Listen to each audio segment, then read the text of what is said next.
మా ఖాందాన్లోనే మాలాగా showroom car తీసిన వాళ్ళు ఎవరు లేరు. కానీ వెస్టీజ్ లో కార్ తీసుకున్న తర్వాత మా ఫ్యామిలీ అందరినీ కార్లో కూర్చోబెట్టుకుని నా కార్లో వాల్యూమ్ పెంచుకొని ఒక గగ్గుల్స్ పెట్టుకొని రియల్ అంటే ఒక డీజే సాంగ్స్ పెట్టుకొని ఊర్లో వెళ్తుంటే నేను తలెత్తుకపోతే చాలా మంది తల దించుకుంటున్నారు. ఈరోజు ఎవరికి కూడా మీరు మౌత్ తో సమాధానం చెప్పొద్దు, సక్సెస్ తో సమాధానం చెప్పండి.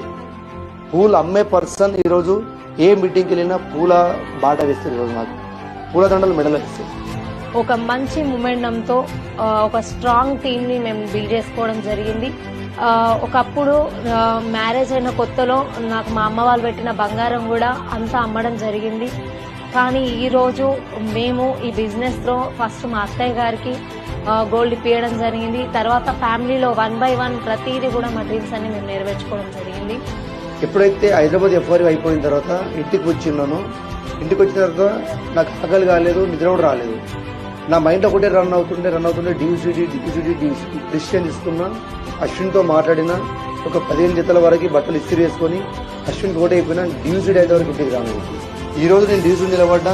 నా లైఫ్ లో లగ్జరీ కార్లు కొనబోతున్నా, లగ్జరీ ఇల్లు కట్టబోతున్నా, 4 లక్షల్లో 100 మంది డిసిడీలను క్రియేట్ చేయబోతున్నా కర్ణాటకలో. మా టీంలో చాలా మంది